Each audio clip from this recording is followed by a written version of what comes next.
हरे कृष्णा। हाल ही में हम खबर में देखे थे, एक देश है जिसका नाम है जापान। आप सब लोगों ने सुना होगा। तो जापान देखने में भले ही एक छोटा सा देश हो, लेकिन वो दुनिया का सबसे ताकतवर अर्थव्यवस्थाओं में से एक है। और जापान को उस स्तर तक पहुंचने के लिए वो कोई छोटा एक बोल सकते हैं मुकाम नहीं था। वो उसके पीछे एक बहुत बड़ा कारण है। जापान में हाल ही में चुनाव हुआ था और उस चुनाव में एक प्रधानमंत्री का नियुक्ति हुआ था। और इस प्रधानमंत्री ने कुछ महीने पहले एक ऐसा बयान दिया जिस बयान को सुन के ना ही सिर्फ जापान के निवासी बल्कि पूरे दुनिया के लोग दंग रह गए, हैरान रह गए। दरअसल उन्होंने जो टिप्पणी की थी वो जापान के देश का हकीकत था। तो दरअसल उनके जो प्रधानमंत्री है उन्होंने ये बयान दिया था कि मैं अपने कार्यकाल में और अपने कार्यकाल से पहले सिर्फ 2 से 4 घंटे का विश्राम करती हूँ। और उन्होंने अपने जो नागरिक है उनको भी यही सलाह दिया कि अगर हमें हमारे देश को आगे बढ़ाना है, उसे विकसित करना है, तो कम से कम सोइए। उन्होंने अपने नागरिकों को सोने का एक बस विकल्प बताया। सोना या विश्राम करना अनिवार्य नहीं, बल्कि विश्राम करने को बस एक विकल्प के रूप में देखने को कहा। और उन्होंने जोर इस बात पे दिया कि सब अपने कर्म पे ध्यान दे। जितना हम विश्राम को कम करेंगे, उससे हमारा जो ऊर्जा है वो हम कर्म में लगा सकते हैं और हमारा देश का तरक्की होगा। बट हम अगर स्वास्थ्य के रूप से देखेंगे, ये इसका विपरीत है।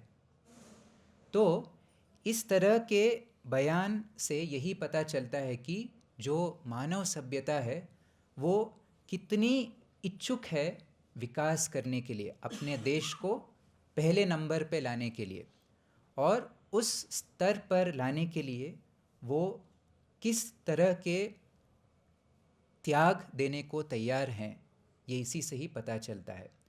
अब जापान में ऐसी स्थिति है कि वहाँ, जिसको हम अंग्रेज़ी में बोलते हैं ओवरवर्क, यानी कि अपने बल से ज़्यादा मेहनत करने के वजह से वहाँ नौजवानों की जान चली जा रही है।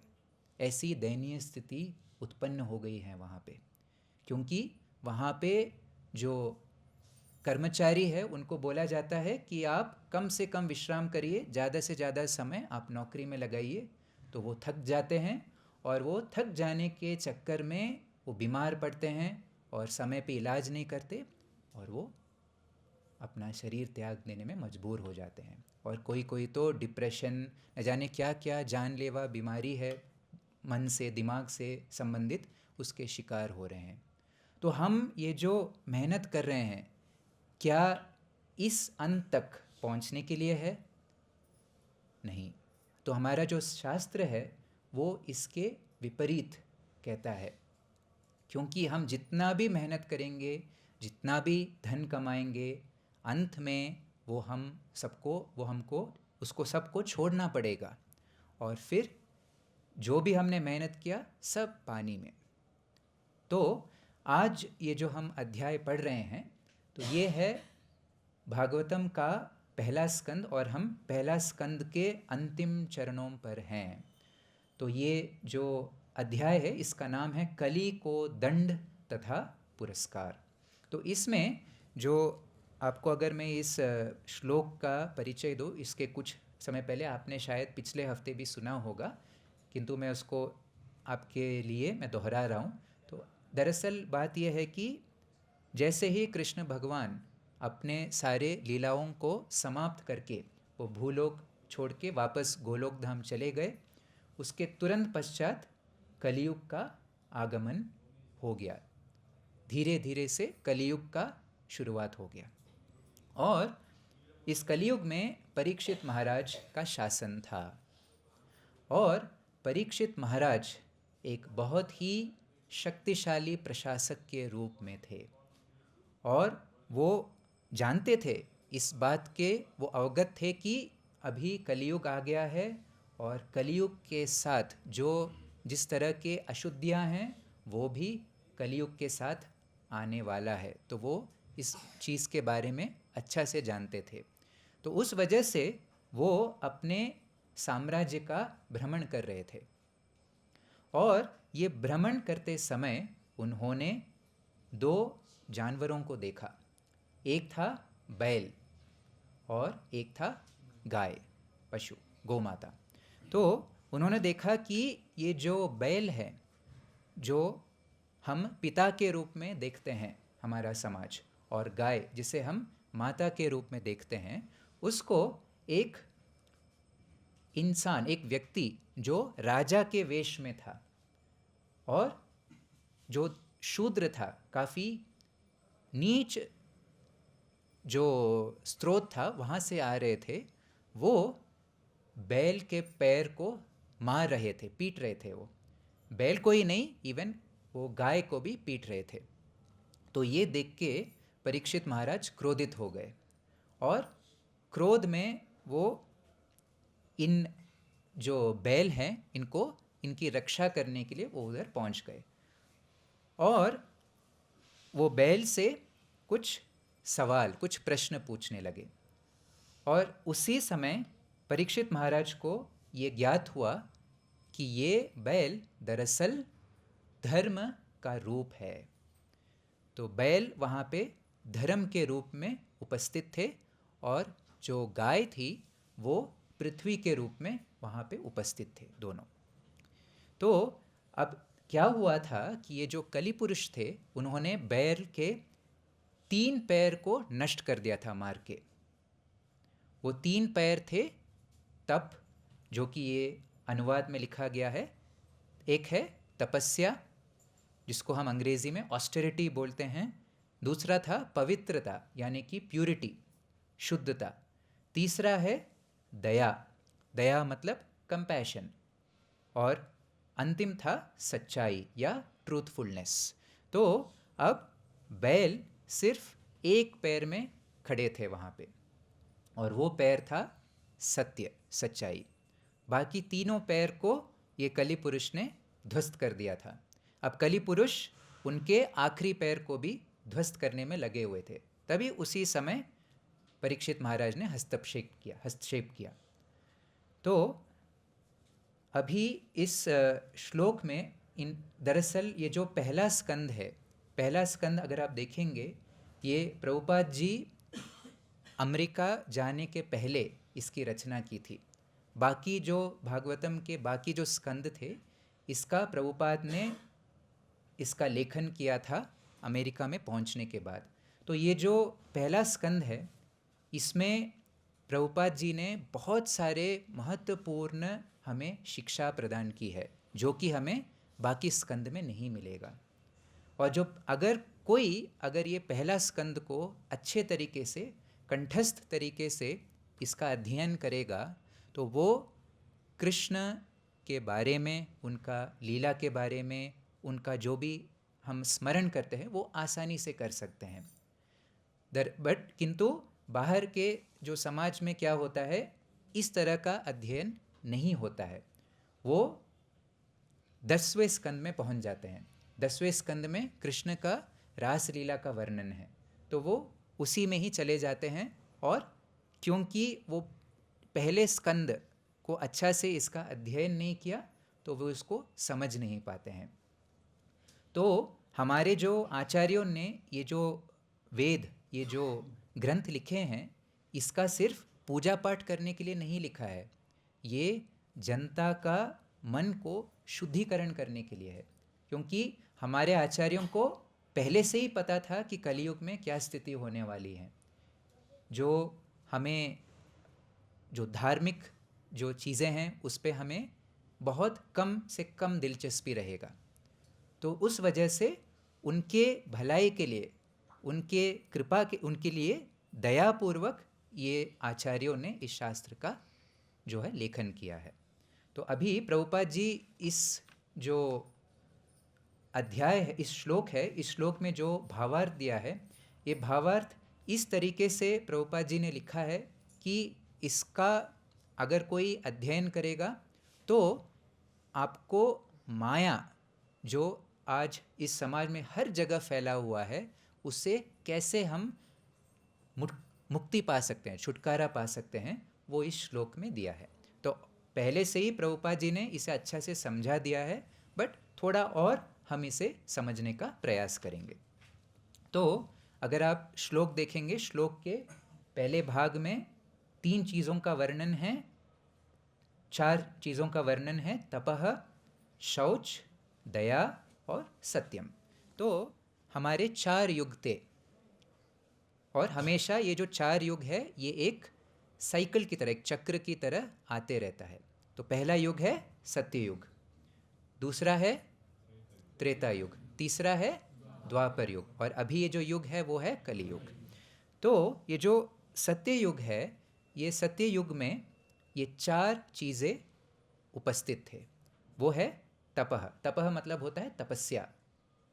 तपस्या का मतलब है कि जो उस समय के जो ऋषि मुनि थे, ब्राह्मण थे, वो सब ब्राह्मण थे और वो इस तरह के तपस्या करते थे कि उनका जो मन था वो काफ़ी तीक्ष्ण था। तीक्ष्ण का मतलब बहुत शार्प था। वो कुछ भी धार्मिक जैसे कुछ ग्रंथ है उसका अध्ययन एक बार पढ़ने मात्र ही उनके मन में ग्रहण हो जाता था, उनको फिर भूलने की आवश्यकता उन कभी नहीं आती थी। अभी अगर हम आपको कुछ मोबाइल नंबर देंगे, आप इसको अपने पास रखिए, अगले दिन अगर हम वो नंबर आपसे पूछेंगे आपको याद नहीं रहेगा, या आपने पिछले दिन क्या किया, पिछले हफ्ते क्या किया, कुछ याद नहीं रहेगा। तो ये है कलियुग का असर। कलियुग ऑलरेडी पहले से आ चुका है बट हम उसको समझ नहीं पा रहे हैं। तो ये जो सत्ययुग में ये 4 चीज़ें भरपूर मात्रा में उपस्थित थे। जैसे ही युग बढ़ता गया, त्रेता युग आया, उसमें से एक जो विशेषता है उसकी कटौती हो गई। द्वापर युग में 3 चीज़ों की कटौती हो गई और कलियुग में बस एक चीज़ अभी बचा है और वो भी 100% नहीं है, वो भी कम हो रहा है और वो है सत्य। तो तपः और जो शौच है, जिसको हम अंग्रेज़ी में क्लीनलीनेस बोलते हैं, साफ सुथरा जो जीवन शैली है, तो शौच में 2 चीज़ें होते हैं, एक है आंतरिक और दूसरा होता है बाहर।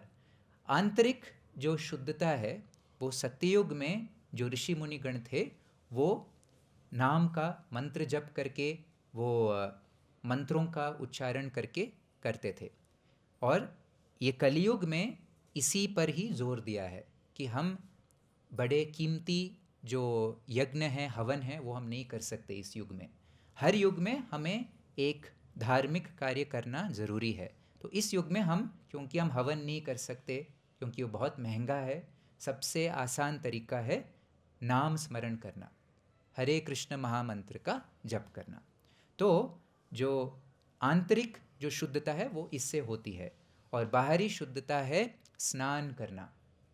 तो स्नान करने में जो हमें शास्त्रों में कहा गया है कि कम से कम 1 बार नहीं तो 2 बार स्नान करना चाहिए, और सत्ययुग में हमारे जो ऋषिगण थे वो कम से कम 3 बार स्नान करते थे, क्योंकि ऐसा कहा जाता है कि जितना हम स्नान करते हैं हमारा शरीर उतना ही शुद्ध होता है और कोई भी हम धार्मिक जैसे कार्य करते हैं वो समझने में और उस पर ध्यान देने में आसानी होती है। और आपने भी कई बार ऐसा अनुभव किया होगा कि जब आप थके हुए हैं और आपको अगर नींद आ रही है तो आप अगर ठंडे पानी से स्नान करते हैं तो तुरंत आपका नींद खुल जाता है, एकदम से आप एक्टिव हो जाते हैं, है ना। तो वो है शौच। तीसरा है दया। दया उसको बोलते हैं कंपैशन। तो दया अगर हम देखेंगे, हम रोज़ सुबह को इधर गाते हैं, श्री कृष्ण चैतन्य प्रभु दया करो मोरे। तो जो हमारा ये जो संप्रदाय है, इसको हम बोलते हैं गौड़ीय वैष्णव संप्रदाय। तो इस संप्रदाय में जो हमारे चैतन्य महाप्रभु हैं, वो दया के एक स्रोत हैं। तो अगर कोई दया के बारे में कहता है तो वो चैतन्य महाप्रभु है। और उनके पीढ़ी में आते आते जितने भी हमारे जो आचार्य हैं, श्रील प्रभुपाद तक, वो सब दयाशील थे, क्योंकि वो जानते थे कि इस जो कलयुग में हम सब की जो स्थिति है वो बहुत ही दयनीय है। तो उनके ऊपर कृपा करके प्रभुपाद जी ने हमें ये जो ग्रंथ है, ये ग्रंथ प्रस्तुत किए हैं, हमें सुंदर विग्रहों का दर्शन करने का अवसर दिया है, हमें मंत्र जप, हरे कृष्ण मंत्र का जप करने का अवसर दिया, क्योंकि ये सब करने से कलयुग में हम शुद्ध हो जाएंगे और हम पूर्ण तरीके से सुख की अनुभूति करेंगे। तो वो है दया। और चौथा है सत्यम, ट्रूथफुलनेस। तो जो सत्य है ये भी सत्ययुग में ही था, और जैसे जैसे हम अभी कलयुग में आ गए हैं तो ये सत्य भी धीरे धीरे कम हो रहा है। लोगों का जो स्वभाव है वो हो रहा है, दोगलापन का स्वभाव आ रहा है। लोग अंदर से कुछ और हैं और बाहर से कुछ और चीज़ का जो है जिक्र करते हैं वो। और एक ही सत्य है, उसको हम बोलते हैं परम सत्य, कि ईश्वर परम कृष्ण सच्चिदानंद विग्रह, इसी को बोलते हैं सत्यम। तो अब ये जो 4 चीज़ें हैं, इसमें से अब कलयुग में एक ही बचा है, और ये जो नष्ट होने का कारण भी इस श्लोक में जिक्र किया है। वो नष्ट होने के 3 कारण इसमें बताया गया है। एक है अधर्म। तो अधर्म के वजह से ये जो 3 पैर है इसका जो है नष्ट हो चुका है। फिर है स्त्री के प्रति आसक्ति। अब इसमें स्त्री के प्रति आसक्ति का ये मतलब नहीं कि अगर हम स्त्रियों को देखें तो उनके प्रति एक तरह से आसक्ति का भाव रखना, ये गलत है। स्त्री के प्रति भोग करने की इच्छा से जो दृष्टि है उसको बोलते हैं आसक्ति। क्योंकि जितना हम आगे बढ़ चुके हैं कलयुग में, हमारे अंदर सेवा करने का भाव उतना ही कम हो गया है, सहायता करने का भाव उतना ही कम हो गया है, और सिर्फ हमें भोग करने की इच्छा है। सिर्फ स्त्री मात्र नहीं, कोई भी वस्तु, कोई भी अगर हमारे सामने है, जैसे एक अच्छा सरल उदाहरण है आपका स्मार्टफोन। तो ये जो स्मार्टफोन है ये आपको बहुत ही आसान सा तरीका देता है भोग करने के लिए। आप जब भी आपको 5 मिनट आपको थोड़ा टाइम मिलता है, आप उसमें यूट्यूब खोलते हैं, आप उसमें कुछ भी छोटे छोटे वीडियोस है वो देख देख के आपका समय निकल जाता है। तो इसी को बोलते हैं भोग, यानी कि अपने लिए, अपने खुशी के लिए, तुरंत कुछ खुशी पाने के लिए हम उसको ये सब चीज़ों का इस्तेमाल करते हैं। तो वो है, उसको बोलते हैं संग। और है स्मय। स्मय का मतलब होता है अहंकार। तो अभी सबके अंदर एक तरह से बोला जाए तो अभिमान जाग गया है, कि छोटे छोटे चीज़ें भी अगर हम करते हैं तो वो सबके सामने उनको दिखाने का एक आग्रह बन जाता है। तो वो भी कलयुग का एक लक्षण है। और आखिरी भाग में बताया गया है मदैहि, मतलब नशा। अब नशा का मतलब ये नहीं कि जैसे तंबाकू का सेवन करना या सिगरेट का इस्तेमाल करना या ऐसे चीज़ों का ही नहीं। कभी कभी अगर हम अपने स्थान में, जैसे हम किसी ऑफिस में कहीं पे हम नौकरी कर रहे हैं, अगर हमें वहाँ पे एक बहुत अच्छा पद मिला तो वो पद से भी अहंकार उत्पन्न होता है। जैसे उदाहरण से कुछ जैसे राजनेता होते हैं जिनको अगर ज़्यादा शिक्षा नहीं है, अगर उनको अच्छा से उनको प्रशिक्षण नहीं मिला है, तो जब वो किसी पद में आ जाते हैं तो उनको लगता है कि अभी मैं ही सर्वश्रेष्ठ हूँ, मैं ही शक्तिमान हूँ, मेरे ऊपर कोई नहीं आ सकता। तो वो उस तरीके से राज करता है। कोई उनके खिलाफ बात करता है, उनके खिलाफ वो कार्यवाही करते हैं। तो ये भी होता है नशा। और एक नशा होता है कि हम हर समय हम ये जो सोशल मीडिया है, फेसबुक है, इंस्टाग्राम है, इसमें हम कुछ ना कुछ हमको पोस्ट करने का इच्छा करता है और उसे हम दिखाना चाहते हैं कि लोग हमें पसंद करें, लोग हमारे फ़ोटो को देख के लाइक करें, उसको सब्सक्राइब करें। ऐसे बोल बोल के अगर कोई नहीं करता है तो हमारा मन विचलित हो जाता है, हम डिस्टर्ब हो जाते हैं। तो ये भी एक तरह से नशा है। तो अब इस भावार्थ में प्रभुपाद जी पहले भाग में बोलते हैं, जो कि बहुत महत्वपूर्ण है, भ्रामक शक्ति या भौतिक प्रकृति जीव पर उस अनुपात में अपना प्रभाव दिखाती है जिस अनुपात में जीव माया के भ्रामक आकर्षण का शिकार होता है। इसको ध्यान से समझने का प्रयास करिए। तो प्रभुपाद जी बता रहे हैं कि अभी सब जगह माया का प्रकोप है, बट हम उसे महसूस नहीं कर पाते, बट वो है हमारे इर्द गिर्द, उसको हम महसूस करने में हमें आसानी नहीं है। अब आप लोग, जैसे ये रविवार का दिन है, रविवार बाहर में एक हॉलीडे जैसा होता है, अवकाश होता है। तो लोग संडे को, रविवार को क्या करते हैं, वो बाहर जाते हैं, क्योंकि दिन भर पूरे दिन पूरे हफ्ते वो मेहनत कर रहे थे दफ्तर में या कहीं पे भी जाके। अब वो उस थकान से दूर होना चाहते हैं, वो अपने परिवार के साथ रहना चाहते हैं। तो वो संडे को बाहर घूमने फिरने जाते हैं, रेस्टोरेंट जाते हैं, मॉल में जाते हैं, सिनेमा देखने जाते हैं। तो वो एक तरह का भोग करने का एक तरीका होता है। बट आप लोग उन लोगों से अलग हैं। उसका कारण क्या है?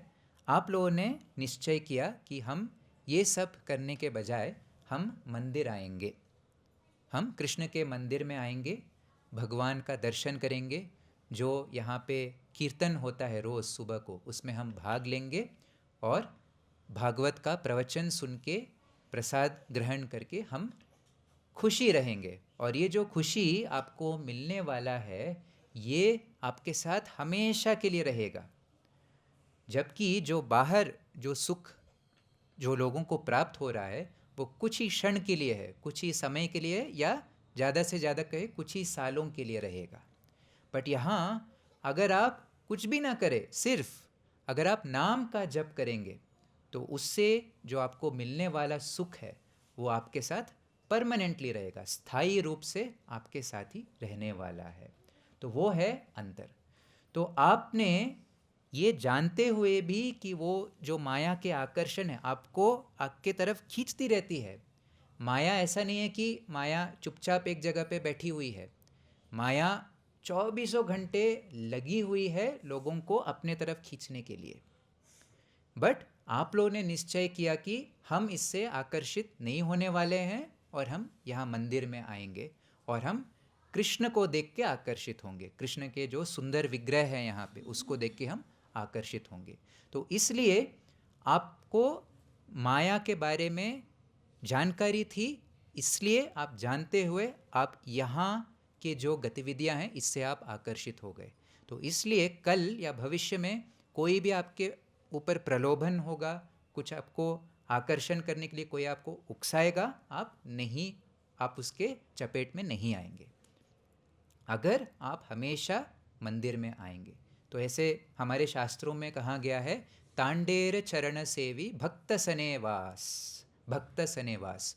तो हमें मंदिर में हमारे आचार्य हैं, उनका सेवा करना है और भक्तों के संग में रहना है हमेशा। अगर हम भक्तों के संग में, वैष्णवों के संग में रहेंगे तो माया हमें कभी भी परेशान नहीं कर पाएगी। ऐसा नहीं है कि अगर हम भक्तों के संग में रहेंगे, मंदिर में आएंगे, माया जो है गायब हो जाएगी। माया का असर देखने को नहीं मिलेगा, कम हो जाएगा।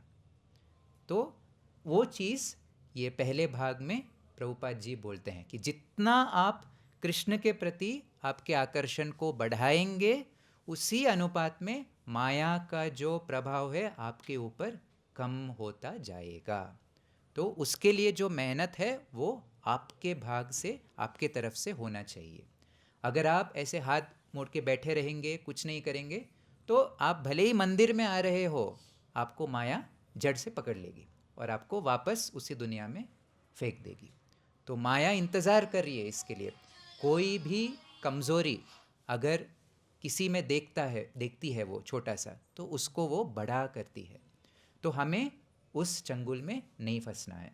और प्रभुपाद इसका एक सुंदर सा उदाहरण देते हैं कि जैसे पतंगे प्रकाश की चमक से आकृष्ट होते हैं और इस प्रकार वे अग्नि के शिकार हो जाते हैं। तो आपने देखा होगा कभी कभी जो जो कीड़े होते हैं, तो अगर हम कहीं पे जैसे कहीं पे अग्नि जला के रखते हैं, तो जो कीड़े हैं वो सब उस पर आकर्षित होके उसी में जाके वो जल के भस्म हो जाते हैं। तो उसी प्रकार माया भी हमें अपने तरफ आकर्षित करती है। तो इसी संदर्भ में प्रभुपाद जी कनाडा में एक प्रवचन ले रहे थे। वो प्रवचन के बीच में उन्होंने एक ध्वनि सुनाई दिया, टिंग टोंग टिंग टोंग करके एक आवाज़ आ रहा था। तो प्रभुपाद जी ने अपने शिष्यों से पूछा कि ये क्या आवाज़ आ रहा है। तो उनके शिष्यों ने बोला कि प्रभुपाद जी ये आइसक्रीम का गाड़ी है। तो आइसक्रीम बेचने वाला अपने गाड़ी में एक म्यूज़िक चालू करके वो गाड़ी को लेके जा रहा है लोगों को आकर्षित करने के लिए। तो इसको देखकर प्रभुपाद जी बोलते हैं, ये आइसक्रीम नहीं है, ये माया है। तो माया इस तरह से जो लोग हैं उनको आकर्षित करते हैं। प्रभुपाद जी बोलते हैं कि ये तो सर्दी का समय है और सर्दी में देखिए वो आइसक्रीम बेच रहा है। कैसे बेच रहा है? ऐसे आकर्षक तरीक़ों से संगीत बजा के, तो लोग उसको देख के आकर्षित होकर आइसक्रीम खरीदते हैं, जबकि ज़रूरत नहीं। आप सर्दी में आइसक्रीम खाएंगे तो क्या होगा? बीमार पड़ जाएंगे। तो उसी तरीके से जो इसी प्रवचन में प्रभुपाद जी बोलते हैं कि जो जितने भी जानवर वगैरह है, वो जानवर के एक एक इंद्रियों से जो शिकार होते हैं उसको पकड़ने में सक्षम होते हैं। जैसे कि जो मछली होते हैं, मछली का एक कमज़ोरी है उसका जो रुचि, टेस्ट। तो उस रुचि को लेकर शिकार एक जाल बिछा के वो एक कृमि के ज़रिए वो मछली को पकड़वा देते हैं। और हिरण का जो इंद्रिय है वो है उसका सुनने का। वो कुछ भी सुनते हैं, कुछ संगीत वगैरह। तो जो शिकार होते हैं वो कुछ बांसुरी बजाते हैं, तो बांसुरी के धुन से आकर्षित होकर ये हिरण फंस जाते हैं और उसको बाद में जो शिकारी है उसको मार देते हैं। अब एक एक जानवर में एक एक इंद्रिया सक्रिय है, बट जो मानव जाति है उनमें जितने भी इंद्रियां सब एक साथ सक्रिय है। तो हमें पकड़ने के लिए कोई मुश्किल नहीं है। हमारे आँख एक इंद्रिय, जो हम दृष्टि से देखते हैं, हम कान से सुनते हैं, हम नाक से, हम स्पर्श से, ये सारे इंद्रियां सक्रिय हैं। तो अगर हम जानवरों को एक तरह से हटाकर देखें तो इंसानों की स्थिति जानवरों से भी बदतर है। किसी भी तरीके से इंसान गिर सकता है आसानी से। तो वो है ये माया की शक्ति। और प्रभुपाद जी इसी ही भावार्थ में और एक चीज़ जो कि हमने देखा होगा, आपने भी देखा होगा, जब भी आप कहीं पे सैर कर रहे हैं, बहुत जगह पे आपने जो पोस्टर्स देखा होगा, जो आप हाईवे में आप ट्रैवल करते हैं, स्पेशली जैसे आप एयरपोर्ट में जा रहे हैं, बड़े बड़े पोस्टर्स लगा के रखते हैं। जैसे कहीं पे किसी चीज़ का रिक्वायरमेंट है, वैकेंसी है, या कहीं पे कोई बड़ा सा अपार्टमेंट बिल्डिंग खुलने वाला है, तो उसके बड़े बड़े पोस्टर लगाते हैं। और किसी किसी जगह पे ऐसे भी पोस्टर्स लगाते हैं जिसका एक ही उद्देश्य है कि आप उस पोस्टर को देखें, वही है उनका उद्देश्य। तो देखिए कितने बुद्धिमान, कितने चालाक है जो बनाते हैं पोस्टर। किसी किसी पोस्टर में वो सुंदर सुंदर स्त्रियों का एक चेहरा बनाते हैं। उनका उद्देश्य ये नहीं कि वो स्त्री को दिखाने के लिए, वो होगा स्त्री का, बट उसमें किसी और कंपनी का एडवर्टाइजमेंट होगा। बट जो पुरुष लोग हैं वो अगर कमज़ोर है वो उसी को देखेंगे और उससे उनके कंपनी का, उनका जो भी एडवर्टाइजमेंट होता है उस पर वो आकर्षित होते हैं। तो वो स्त्री के रूप का दुरुपयोग करके जो इंसान है उसको आकर्षित करने में सफल हो जाते हैं। तो हमें इस चंगुल में नहीं फंसना है। और हमारे जो सभ्यता है, जैसे कि जब मैं छोटा था, हमारे जो पिताजी थे वो हमें, हमारे परिवारजनों को एक मंदिर लेके जाते थे हमेशा संडे को। जैसे हम लोग संडे को यहाँ मंदिर में आते हैं, तो हमारे घर के पास ही एयरफोर्स स्टेशन था, वायुसेना का इलाका था। तो ये जो वायुसेना का इलाका है, यहाँ पे सर्वधर्म मंदिर होते हैं, तो सारे धर्मों का उधर उपासना होता है। तो इस मंदिर में जाके हम जो है प्रसंग सुनते थे। वहाँ पे एक कोई भी जो रिटायर्ड जो ऑफिसर थे वायुसेना के, वो वहाँ पे प्रवचन देते थे भागवत का, और हम वहाँ पे भगवान का दर्शन करके प्रसाद करके वापस आते थे। तो ये गुण 20-25 साल तक भी था, जहाँ पे ये जो एक संस्कृति है हमारे सब में था। बट अभी हाल ही में इसका पतन होने लग गया है।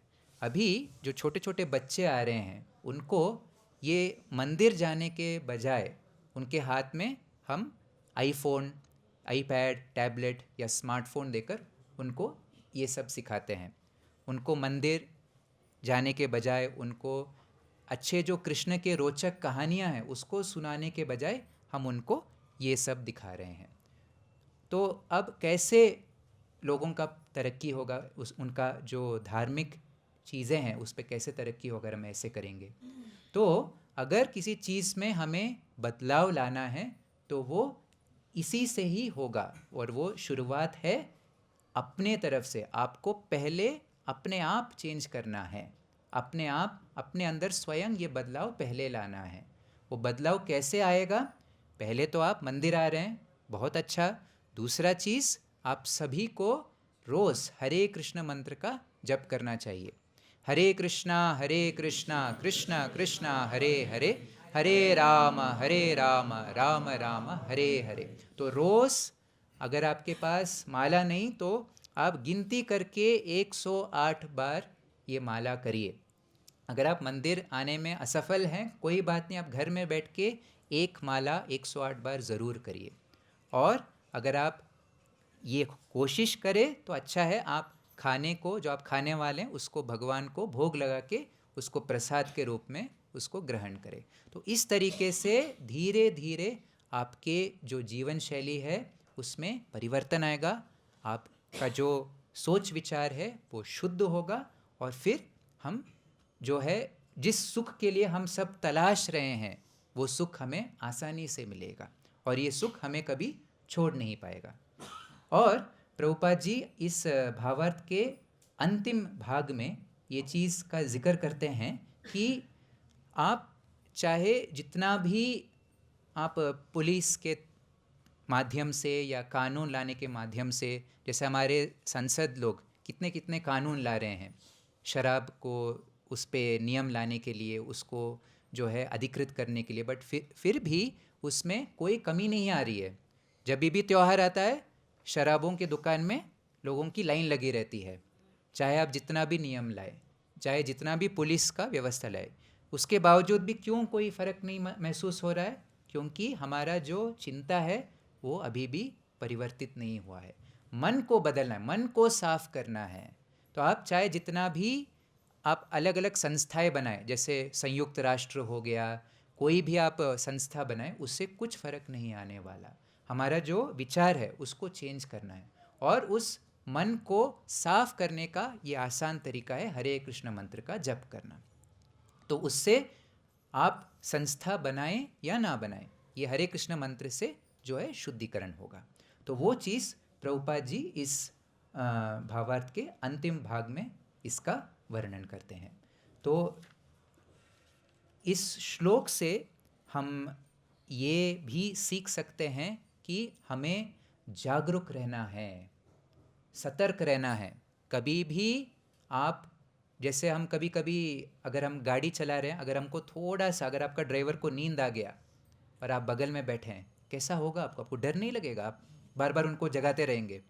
तो उसी तरीके से हम जब इस दुनिया में हैं, हम कार्यरत हैं, उसी तरीके से माया से हमें सतर्क रहना चाहिए। क्योंकि हम थोड़ा सा अगर हम केयरलेस हो जाते हैं, अगर हम थोड़ा सा इधर उधर हो जाते हैं, तुरंत आपको माया पकड़ लेगी। फिर आपने जितना भी आपने स्पिरिचुअल चीज़ में, धार्मिक चीज़ों में मेहनत किया, सब पानी में बदल जाएगा।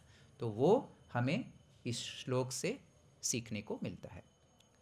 तो हम यहाँ पे समाप्त करेंगे। किसी को कोई प्रश्न है तो पूछ सकते हैं।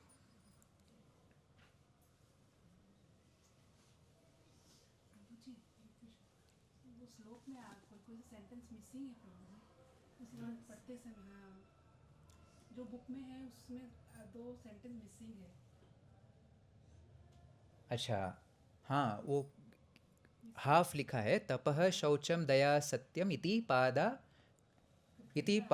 कृते कृता। अच्छा, जो जिन्होंने लिखा है उन्होंने ध्यान नहीं दिया, इसलिए आधा लिखा है वो। जी जी, नेक्स्ट टाइम जब हम लिखेंगे तो उनको बता देंगे। तो वही है। कोई प्रश्न है? कोई कुछ पूछना चाहते हैं? जी, हरे कृष्ण। आप झगड़े होते ना, ऐसा सास बहू में इसमें हो जाता। उसका कारण इस श्लोक में ही है, वो है स्मया, अहंकार। अहंकार को हम अंग्रेजी में बोलते हैं ईगो। ईगो मतलब कि हम, जैसे हमको कुछ स्थान दिया गया, कुछ पद दिया गया है। जैसे एक है सासू माँ, वो एक पद है। एक है बहू, वो एक दूसरा पद है। तो सासू माँ को अहंकार रहता है कि मैं सास हूँ, तो यहाँ पे ये घर में मेरा हुक्म चलेगा, तुम्हारा हुक्म नहीं चलेगा। तो वो उसी ख्याल में रहती है कि मैं सासू माँ हूँ, बट कुछ सालों के बाद आपको शरीर छोड़ना पड़ेगा। तो आप, जो हम सासू माँ के रूप में हम आपको आरती कर रहे थे, वो ख़त्म हो जाएगा। फिर कोई और सासू माँ बनेगी, परसों कोई और बनेगा। तो इसलिए यहाँ पे सासू माँ को दया का भाव विकसित करना है उनके आचरण में। दया कि उनकी जो बहू है, अभी अभी घर में प्रवेश की है, तो उनके ऊपर दया की दृष्टि से देखे। और बहू को सहनशीलता या सहिष्णुता का जो स्वभाव है वो डेवलप करना है। सहिष्णुता का मतलब होता है टॉलरेंस। अगर कभी कभी सासू माँ आपको डांट रहे हैं, अगर छोटा छोटा है तो उसको सहन करने को सीखें। सहनशीलता, जो वैष्णव हमारा धर्म है वो हमें सिखाता है कि सहन करिए। सहनशीलता से ही हम जो है नाम का स्मरण कर सकते हैं, नाम जप कर सकते हैं। हाँ, अगर हम अहंकारी हैं, अगर हमारे अंदर क्रोध भरा हुआ है, तो ये जो नाम स्मरण करते हैं, ये सब विषयों में आपको रुचि नहीं मिलेगा, वो आपके ऊपर एक बोझ जैसा रहेगा। तो इसलिए जो सासू माँ है उसको दया का भाव बढ़ाना चाहिए, और जो बहू है उसको सहनशीलता बढ़ाना चाहिए। तो कोई भी परिवार हो, उसमें हमेशा शांति रहेगा। विचार, बहुत सारे विचार आते जाते हैं। हम चैंटिंग भी कर रहे हैं, लेकिन ये यहाँ से कहीं और है, यहाँ से कहीं और है। जब कर रहे हैं, मगर ये जो सर्वत, मतलब उस जगह पे बैठ करके हम सब जगह घूमकर आ जाते हैं। शरीर यहाँ बैठा है, पर बाकी तो वो कैसे नियंत्रित होता है? कृष्ण भगवत गीता में इसी चीज़ का वर्णन करते हैं, चंचल ही मन कृष्णा। ये जो मन है, इसका स्वभाव ही चंचल है, वो एक जगह स्थिर नहीं रह सकते हैं। मन का स्वभाव ही है।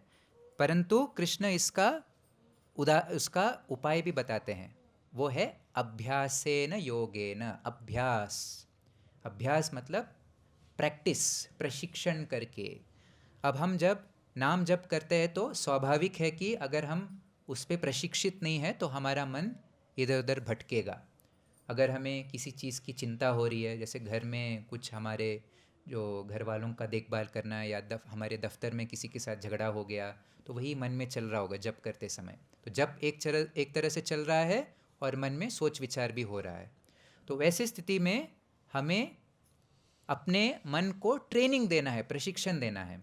अभी जैसे हमारे मधु पंडित प्रभु सोलफुल जपा का जो सेशन लेते हैं, उसमें वो बोलते हैं कि अगर आपका मन बहुत ज़्यादा विचलित है, बहुत ज़्यादा डिस्टर्ब हो गया है, बहुत ज़्यादा, जैसे आप किसी शोर शराब वाले इलाके में हैं, आप किसी को देखें, आप उनको बुलाना चाहते हैं, आप धीमे गति में बुलाएंगे वो कैसे सुनेगा? तो आपको ज़ोर से बोलना है। तो ज़ोर से बोलेंगे तो वो आकर्षित होंगे, वो आपके पास आएंगे। तो अगर आप नाम जप करते समय अगर आपका मन इधर उधर हो रहा है तो ज़ोर से जप करिए, आप अगर मन में जप करेंगे तो उसका कोई लाभ नहीं है। कुछ लोग बोलते हैं मन में जप करते हैं, हम मन में जप करते हैं, हम तो बोलते नहीं हैं, मन में करते हैं। ऐसे कभी नहीं होता। मन में इतने सारे विचार हैं, तो आपको ये मंत्र को सुनना है। इसका जो शक्ति है, ये शक्ति सुनने में आता है। मन में करने से मन में और भी सारे विचार, वो भी आप सुनेंगे तो ये जो दवाई है वो काम नहीं करेगा, असर नहीं करेगा। तो अगर हो रहा है ऐसे, तो आप अच्छा से जोर से वो मंत्र का उच्चारण करिए। और तो धीरे धीरे अगर आप उसको डेली ऐसे ही आप अगर उसको प्रैक्टिस करेंगे तो आपका मन शांत हो जाएगा और मन काबू में होगा।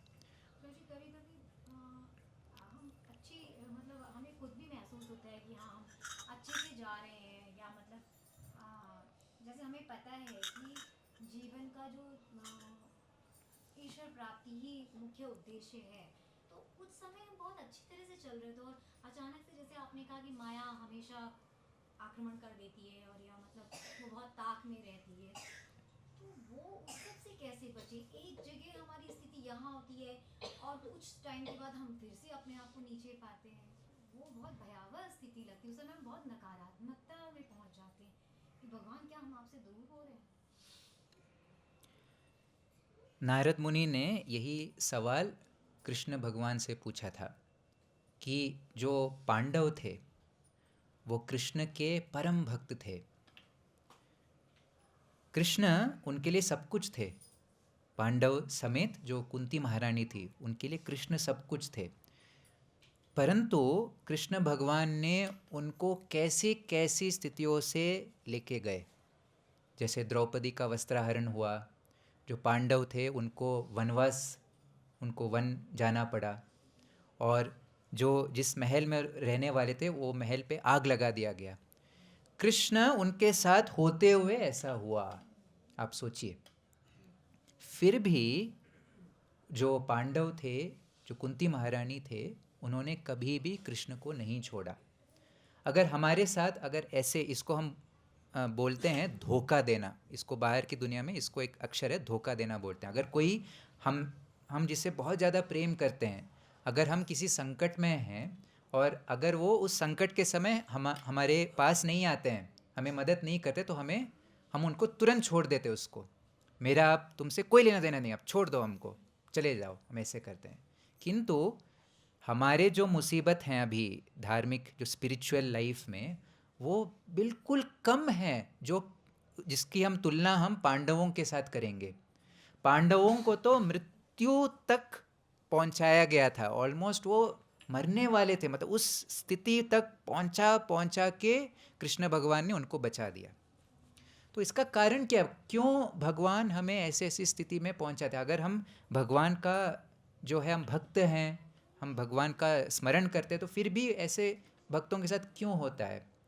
क्योंकि भगवान देखना चाहते हैं कि आपका मेरे प्रति जो श्रद्धा है, जो प्रेम है, वो सही में असली है या किसी कारण से आपको कुछ मुझसे प्राप्त करना है उस वजह से है।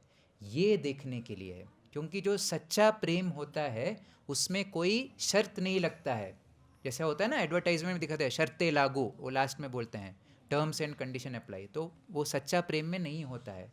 सच्चा प्रेम में अगर आपका जो प्रेमी है वो आपको कुचल भी दे, बट फिर भी हम उनको नहीं छोड़ेंगे। यही शिक्षा हमको चैतन्य महाप्रभु बोलते हैं कि भगवान, हे भगवान, आप हमको छोड़ भी दो, आप हमको मार दो, कुचल दो, आप हमसे दूर भी रहो, कोई बात नहीं, बट हम आपके प्रति, हम आपके दास हैं और आप हमारे स्वामी ही रहेंगे। आप हमारे पास रहो या ना रहो। तो हमारी ज़िंदगी में अगर कोई मुश्किलें आ रही है तो आपको भगवान को धन्यवाद देना चाहिए, क्योंकि जब हम इस मुश्किल स्थिति में आते हैं तभी हम भगवान का स्मरण ज़्यादा करते हैं। क्योंकि मुश्किलें ऐसे ये सांसारिक मुश्किलों की बात नहीं कर रही थी मैं तो आध्यात्मिक मुश्किलों की बात कर रही थी कि एक समय तो हम बहुत ऊंची स्थिति में होते हैं और एक समय पता नहीं ऐसी क्या हो जाता है कि हम पूरे नीचे आ जाते, लगता है कि नहीं उस तादाद में ही नहीं बन पा रहा है। जैसे कभी हम बहुत अच्छा महसूस करते हैं, कुछ टाइम एक पीरियड होता है कि अरे बस भगवान ही सब जगह दिख रहा है, और एक समय तो लगता है कि जैसे सबने घेर लिया है, यहाँ से भी ये वहाँ से भी वो, मतलब संसार में ज़्यादा रुचि लगने लगती है। वो सब चीज़ें क्या हैं? वो है त्रिगुण का असर, क्योंकि हम जो भक्ति कर रहे हैं वो हम इस भौतिक जगत में कर रहे हैं, तो भौतिक जगत में त्रिगुण का असर रहता है। तो त्रिगुण में क्या होता है, सत्वगुण, रजोगुण और तमोगुण, 3 गुण हैं। तो अगर हम किसी दिन, हमको बहुत अच्छा लगता है कीर्तन सुनने में या नाम का स्मरण करने में, मंदिर आने में, जो इच्छा उत्पन्न होती है वो सत्वगुण की वजह से, क्योंकि सत्वगुण अपने चरम पे है। बट अगर रजोगुण या तमोगुण चरम पे रहता है, उस टाइम हम इसके विपरीत कार्य करते हैं। तो हम इसमें जो हम आज जिस श्लोक का चर्चा कर रहे थे, इसमें प्रभुपाद जी बोलते हैं कि इसका जो उपाय है वो है भगवान के शरण में आना। तो एक श्लोक है भगवत गीता में, देवी हेश गुणमयी मम माया दुरत्यया। जो माया की शक्ति है वाकई में बहुत ज़्यादा है, इसमें कोई दो बार सोचने की बात नहीं है। बट उसका उपाय है माम एव ये प्रपद्यन्ते। प्रपद्यन्ते मतलब मेरे शरण में आना। अब मेरे शरण में कैसे आना, मतलब कि जो भी हम मंदिर में नियम वगैरह जिसका हम फॉलो करते हैं उसको एज इट इज़ उसको फॉलो करना है। और ऐसा नहीं है कि जो भक्ति में आया है उसका जो ज़िंदगी है वो जो है परमानेंटली ऐसे है ना, होता ना, ऊपर ही रहेगा, ऊपर नीचे, क्योंकि भौतिक जगत में ऊपर नीचे होते रहेगा त्रिगुण के असर के वजह से।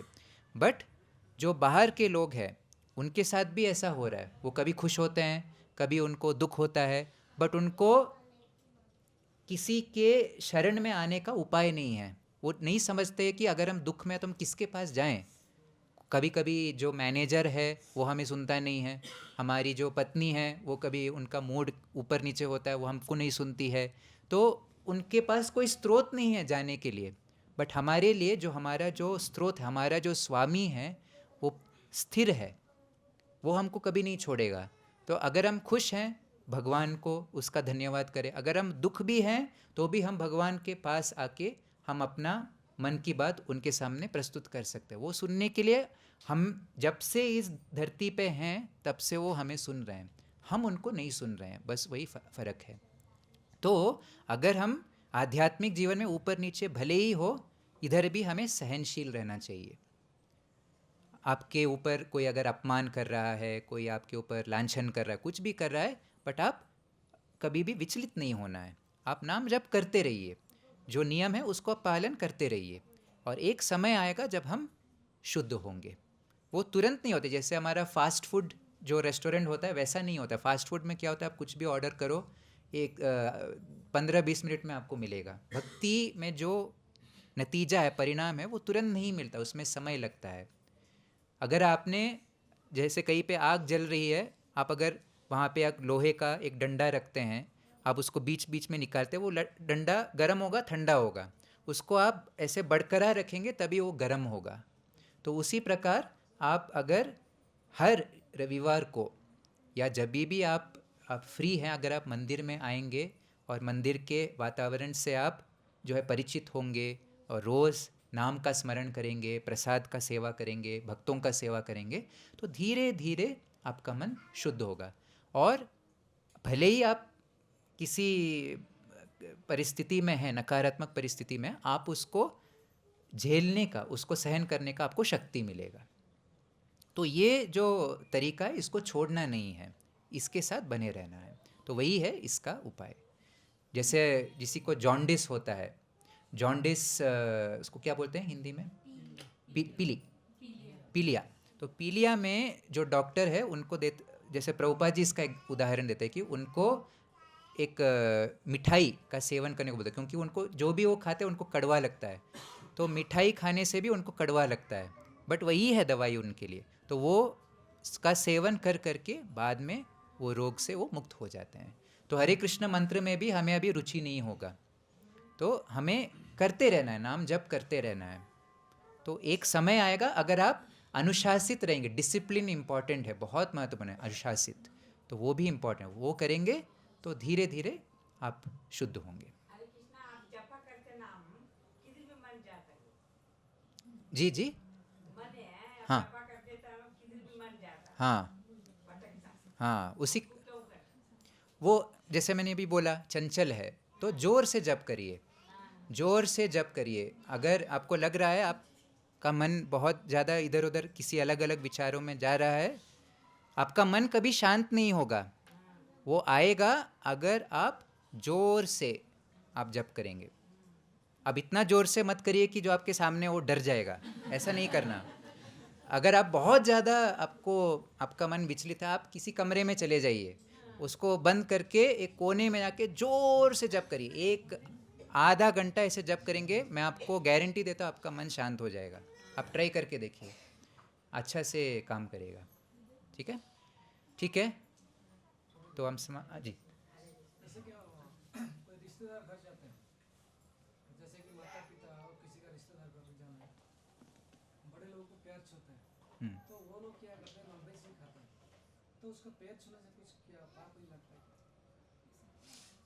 अब ऐसे तो मैंने किसी शास्त्र में तो इसका वर्णन तो मैंने सुना नहीं है। अब मेन चीज़ जो मैटर करता है वो आप किस उद्देश्य से उनका पैर छू रहे हैं। कभी कभी क्या होता है, आपने किसी सीरियल में देखा हो, कोई जो जो विलन का रोल करता है वो भी कभी कभी कुछ लोगों का पैर छूते हैं, मतलब उनको उनसे कुछ हासिल करना है, तभी वो पैर छूते हैं, तब उसको उसका कर्म लगेगा नकारात्मक तरीके से। अब वो उसको किस दृष्टि से देख रहा है, जो जिसका पैर छू रहा है, अभी वो देख रहा है कि मेरे माता पिता हैं। अब हमारे भारतीय संस्कृति में ये बताया गया कि जो बड़े होते हैं, जो आचार्य होते हैं, उनके सामने हमें नतमस्तक होना चाहिए।